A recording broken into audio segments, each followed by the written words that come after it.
그럼 이 판결에 따라서 어떤 변화가 있을 수 있는지 강동원 기자와 따져보도록 하겠습니다. 자, 강 기자, 일단 제일 궁금한 게 직장 정년 문제죠. 지금은 60세로 되어 있잖아요. 그렇습니다. 이 언젠가는 법정 정년이 육체 노동 정년을 따라가겠지만 지금 당장 연장되는 것은 아닙니다.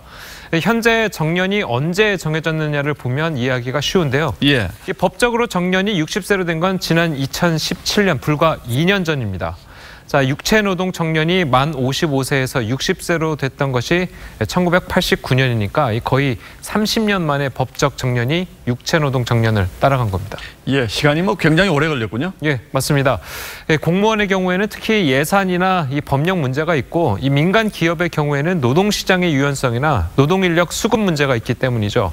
하지만 시간이 오래 걸려도 이번 판결은 이 정년 연장에 영향을 미칠 수밖에 없습니다. 특히 이 사기업 같은 곳은 정년이 단체 협약이나 취업 규칙을 통해서 정해지기 때문에 조만간 노사협상 의제로 나올 가능성도 있습니다.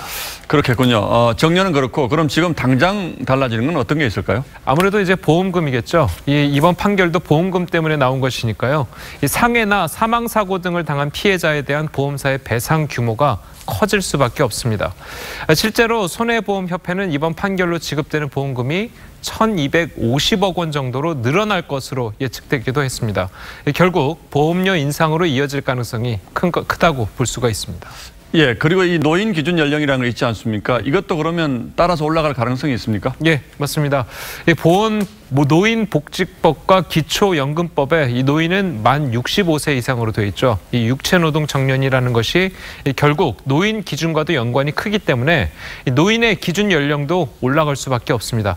자, 그런데 이렇게 되면 노인이었다가 다시 기준 나이 이하가 되는 분들도 생길 거고요. 그렇겠죠. 자, 그분들은 교통수단 등 각종 할인과 이 기초노령연금, 일자리 제공, 자, 이런 받던 혜택의 상당수를 못 받게 되는 겁니다. 자, 전문가의 말 들어보시죠.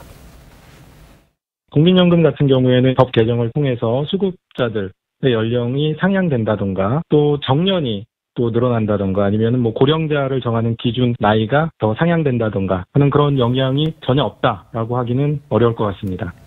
이런 변화들이 자칫하면 사회 갈등의 요인으로 작용할 수도 있겠다 이런 생각이 드는군요.